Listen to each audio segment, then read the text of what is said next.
Be aware of Widowmakers.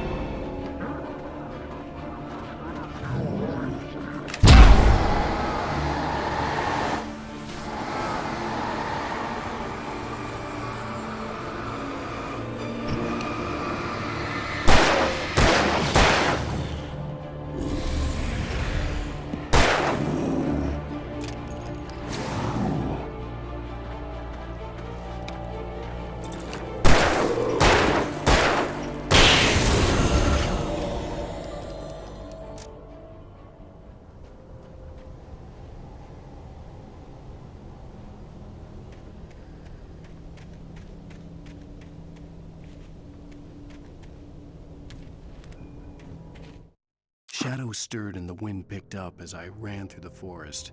I felt the dark presence turning its gaze toward me. Then the moonlight was blotted out by dark shadows that raced violently across the ground, moving too swiftly to be natural. Darkness gathered between the trees and melted again to reveal the Taken. No natural path had brought them here.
Logging is a hazardous occupation.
Stay out of sight. I'm on my way. Don't open the door. What am I, crazy? Stay hidden. I'll be there soon. Just make sure you keep the lights on.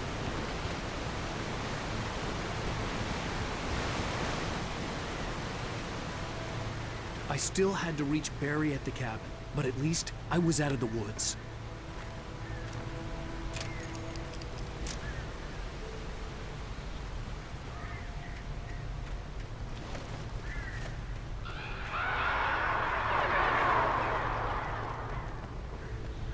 I'd have to get the car from the locked garage. It would get me back to Barry faster, and the headlights were a welcome bonus.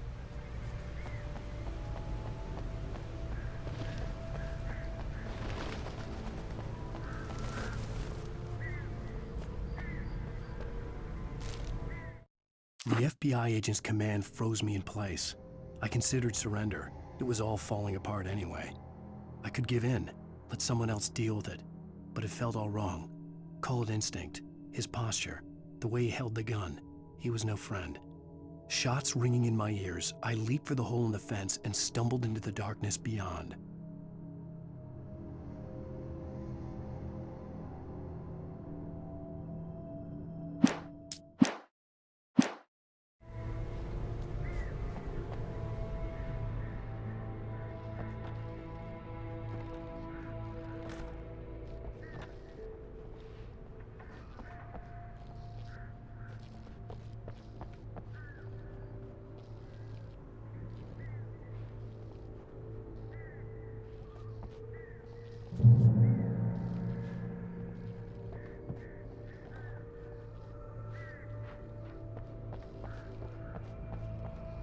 I had to find the key to the garage.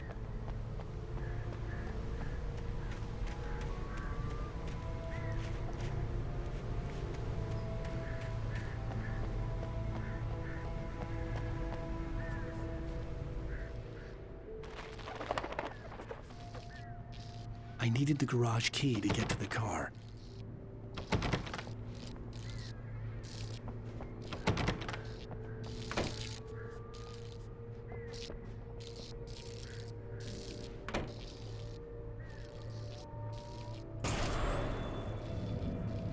A story is not a machine that does what you tell it. A story is a beast with a life of its own. You can create it, shape it, but as the story grows, it starts wanting things of its own. Change one thing and you set off a chain reaction of events that spreads through the whole thing.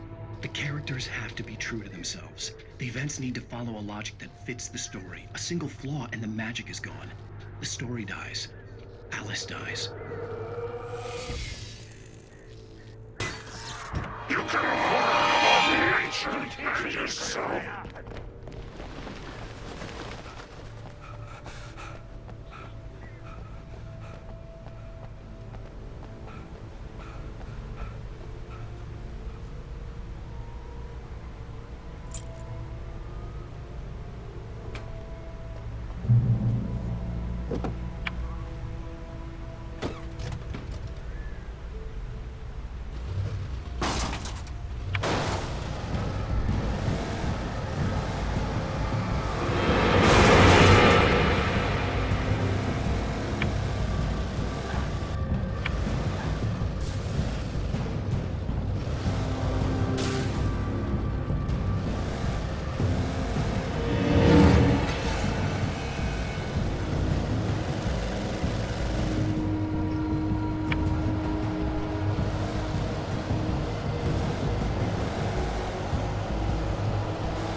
The air in the visitor center was heavy with an awful smell, as if some rotten drowned thing had crawled up from its grave. Rusty kept coughing blood. My eyes were drawn to the twisted shape of his broken leg. The attack had been vicious. Max whined in his cage. Rusty's eyes were wild with fear and terror. He gasped. "Mr. Wake, it happened just the way it was on that page."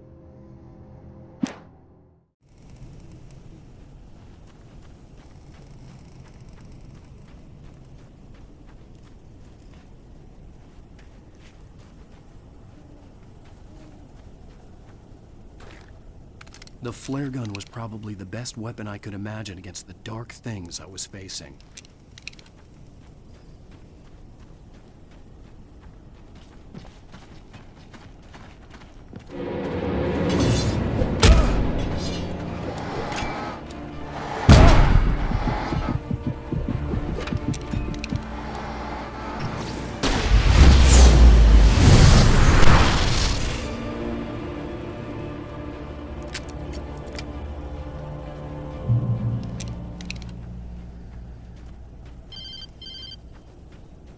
It was the kidnapper. You son of a bitch! Where's my wife? Enough horseplay, Wake. You deliver the manuscript, and you can have your woman back. Simple as that. I don't... Listen. I'm gonna need time to finish it. I still need to write the ending. I need a week.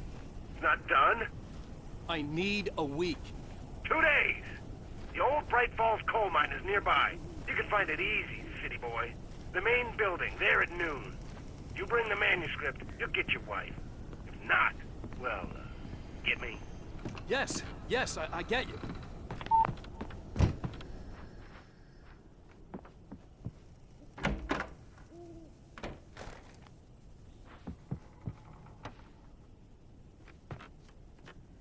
Welcome back to the show, folks. As promised, our very own Dr. Nelson has just parked his rear end in the studio. Doc, what's your Deerfest plan like? My plan? You make it sound a lot more organized than I ever seek to manage.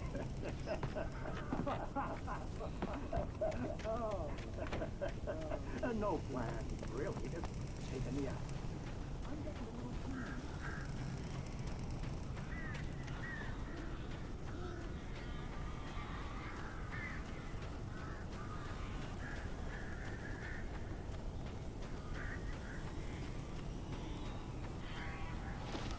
Barry had talked about birds over the phone.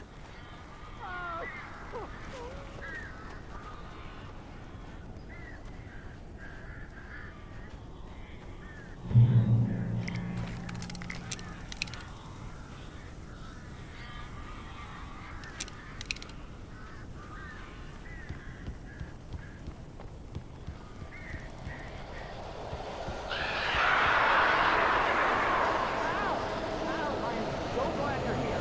A couple of them got injured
the door now.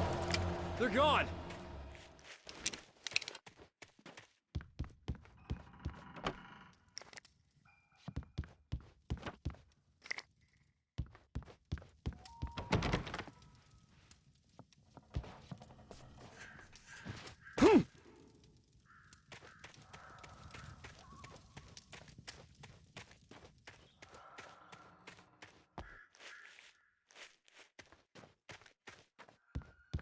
Hey, Al. I'm sorry for thinking you were having a psychotic episode, man. I sent Barry to the town to ask around about a man fitting the kidnapper's description. He'd go through the archives of the local paper. Perhaps he could learn something. Anything about the island and the cabin that had disappeared. The man wanted a manuscript. I had to try to write him one to get Alice back.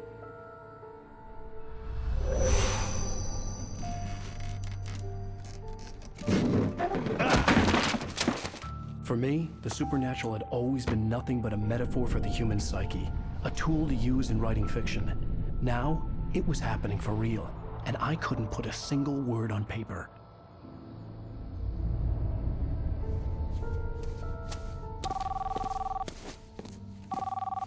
Barry Wheeler speaking. This is Rose. Rose? I found Mr. Wake's pages. Oh, you sweet, brilliant girl. Could you and Mr. Wake come get them? I live in the trailer park outside the town. We'll be there in less than an hour. I know. See you soon. Have a great day. Hope you come back soon. Welcome to the Oh Dear Diner. Good girl.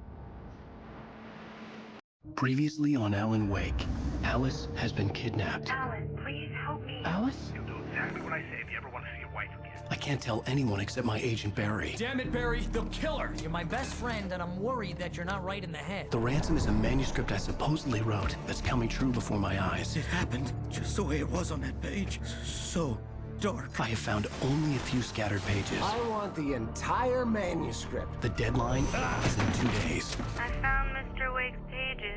Good girl. How the hell did she get her hands on the manuscript anyway? I don't know. She's resourceful. I told you you were too hard on her. Listen, I found out all sorts of interesting stuff while I was digging around. Yeah. Mr. Wake, it's Sheriff Breaker. We have an FBI agent here, Agent Nightingale. FBI? He's anxious to see you. You'd better come to the station. Okay, I'll be right over, Sheriff. Let's make this quick, huh? Help you folks? Name's Randolph. I'm the manager. We're looking for Rose. Works as a waitress down at the diner. Rose, sure. Nice girl. Who wants to know? I'm Alan Wake. The writer, huh? I heard on the radio you were visiting. Well, I'll show you her trailer. That Rose, she's a nice girl. Always pays her rent on time. As I was saying, Al, I found all sorts of weird stuff from the local newspaper's archives. This place is crazy. Disappearances, mysterious deaths, urban legends come true, and get this, most of this stuff takes place around Cauldron Lake. Well, you ain't wrong, mister. The Indians thought the lake was a doorway to the underworld. I'm the God-fearing type myself. I don't hold with that sort of thing. Yeah, okay. Anyway, there was an island there owned by a guy called Thomas Zane. Now, some of the articles I found about him make him out to be a famous writer, but I ran a bunch of searches, couldn't find a single thing he wrote. Zane was heavily into diving, so much so that the place came to be called Diver's Isle.